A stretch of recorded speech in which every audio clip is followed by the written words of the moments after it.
You admit that you have an interest in this house I by have an virtue po. of the corporation owning this house. Yes po, ang may registered owner po nito is Page 2 Lot 37 Pinewood Holdings Incorporated. In turn, it is owned by a holding corporation called Biancham. Now, ang totoo po nito, I will have no more interest in Biancham, according to our organization, but I will have full interest in PH2 Lot 37 Pinewood Holdings, no, as part of our division, no, within the holding corporation. Pero ang punto po is, meron po kaming contract of lease na ang pumirma po ay isang babae. Ang pangalan po niya ay Yoon Wan. At ito po ay dated January 15, 2024. At dun po sa pirmahan ng contract of lease na notaryado, pinresenta po niya ang kanyang passport at require din po siya na magpresenta ng Alien Certificate of Registration para patunay na legal po siya sa Pilipinas. And I would like to submit a copy of this contract of lease to this body. And likewise, I don't think you have a copy of my contract of lease yet, so I will also provide this with to the PAOK. No? So para lang pong malinaw na dahil siya po ay naka-lease, hindi po ako nakaposisyon dito. Sino Pero- po, Mr. Roque, ang pumirma dun sa lease, contract of lease? Ang pumirma po ay ang aking may bahay na si Myla Roque po. So you are aware of this contract of lease? I'm aware of this contract of lease with this woman po. No? At ako nga po ang nagsabi na But you have never met this person? I've met her po. So I met her. In kasi fact, kanina po, Mr. Roque, when I asked you, sabi niyo po, hindi niyo kilala. hindi po, yung lalaki po. Yung But lalaki now na you're Cambodian. telling this committee na na-meet mo pala yung Yung lessor. lessee po. Yung lessee. Oo, Oo. yung lessee po. Na-meet Oo. ko. In fact, hindi ko lang po na-meet. May isang beses pa na nag-lunch kami sa Los Angeles. No? So, wala naman po akong kaduda-duda na siya ay lehitimo. Siya ay extensively traveled at meron naman siyang ACR. Sa katunayan, she wants to be in complete compliance with the law. Kaya po ngayon, nung napaso ang kanyang ACR, umalis siya ng bansa at ang sabi niya sa akin, she's in the process of renewing her ACR. Pero ang tingin ko naging problema po rito ay itong babaeng ito na may Alien Certificate of Registration at merong passport, ang nakalagay po sa kanya single. So ngayon po, nagtataka ako kung ano talaga ang relasyon nila doon sa lalaki na nahanap sa aking bahay. No? At nung nahanap nga po yung lalaki sa aking bahay, ito nga pong si Ana, no? Ang tawag ko sa kanya Ana kasi yun yung American name niya, hinanap ko at sabi ko, sino yan? Well, yun nga po, lumalabas na yung Cambodian pala ay isang partner niya, pero ang hindi ko naman alam, hindi sila kasal, ewan ko talaga kung talaga siya ay nananatili doon, pero meron po akong katiwala doon. Kasi po, natakot ako na kapag pinaupahan ko sa incheck, sa Chino, sorry po for the derogatory word. Minsan po kasi nung ako ay nasa gobyerno, nagreklamo sa akin yung mga residente na isang subdivision sa Parañaque at rinifer ko sa OIC na NBI at ginagamit daw ang isang residential house bilang pogo. So, para nga po maiwasan na nagamitin ito for any other purpose, hindi ko po pinaalis yung katiwala ko doon. Nasa labas lang sila ng bahay, nag-aalaga ng hardin, nag-aalaga ng baka, at pinamamasbadan ko po kung ilan talaga ang pumapasok sa bahay. At ang sabi naman po nila, 3 hanggang 4 lang po ang talagang nag-i-stay sa bahay. At wala Mr. po Roque, talagang kailan ho activities. niyo nakilala itong lessee ninyo? Well, actually ako po, na-meet ko siya sa LA, kailan lang po. Tapos na-meet ko rin siya nung simula Wait. po, no? Mr. Chair, na-meet mo yung lessee, nasa LA ka. Hindi po. Nag-lunch kami sa LA. Okay. Nag-lunch po kami sa LA. When you met this person, this lessee, meron ng existing contract of lease o wala pa? Meron na po. Kaya ako po siya kakilala. Kailan po nag-start yung contract of lease ninyo, Ang Mr. date Chair? po dito ay January 15, 2024 po itong hawak kong contract.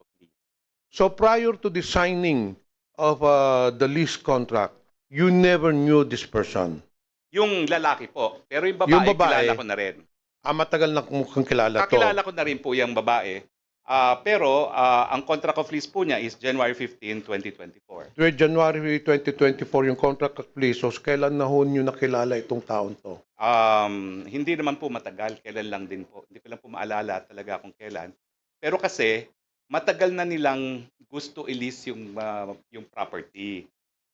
Ang balita Sino ko doon po ang nagrekomenda sa inyo itong person na ito? Well, sila po talagang mapursige na gusto nilang umupa. Eh ako, nung una, ayaw ko talaga kasi gustong-gusto ko po yung bahay ko, no? At gustong-gusto ko po yung bahay ko, no? At Gustong-gusto ko po yung bahay ko, no? At palagi po ako dun sa lugar na yon, no? Pero nagpupumilit at ang nangyari, ako naman po ay nandito na sa Manila. Sabi ko, sayang naman, nabubulok. Sige, paupahan na, no?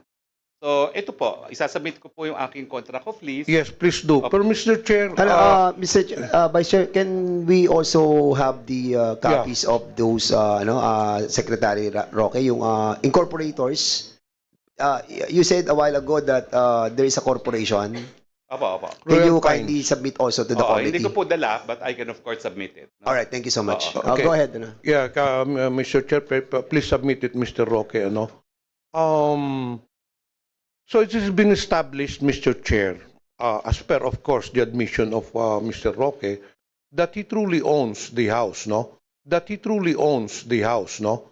That he truly owns the house, no? Kasi hindi ka naman magpapalis. You're the one who signed the contract of lease.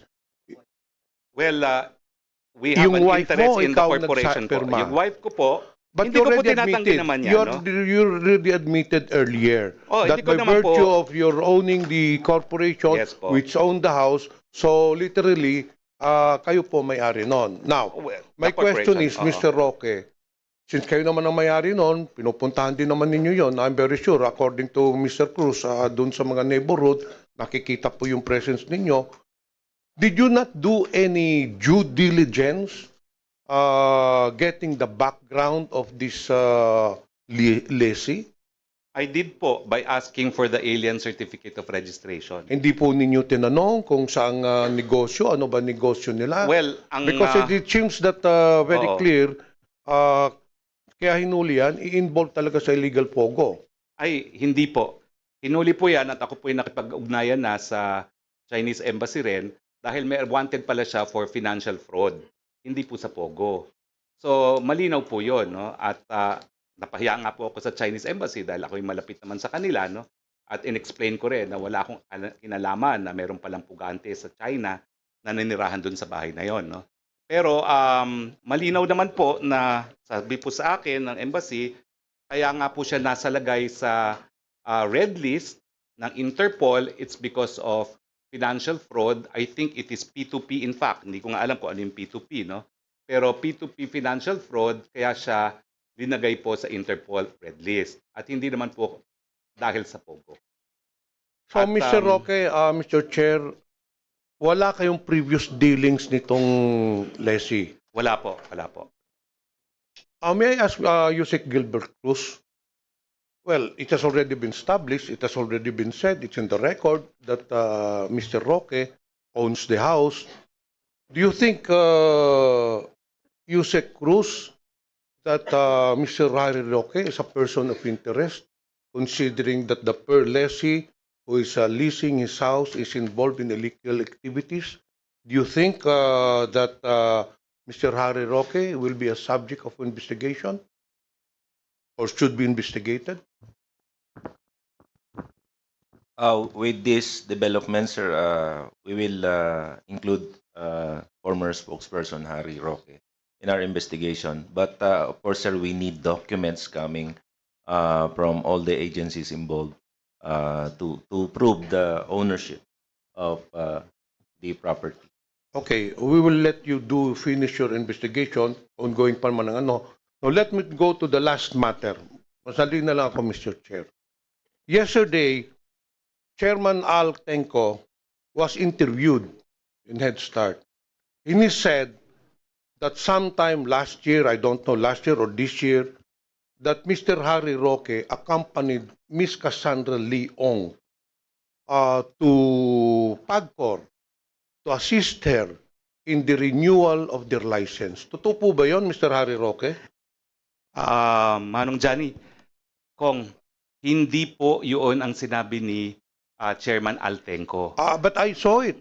Pero Hindi naman sa- nanood ako kahapon. That's all I did. Oo. Sa Before Senado going po. to ano. Manong, We can call May Mr. I remind Altenco, wait. and we can excuse me, Vice Chair. retrieve the files of the interview. It was very clear.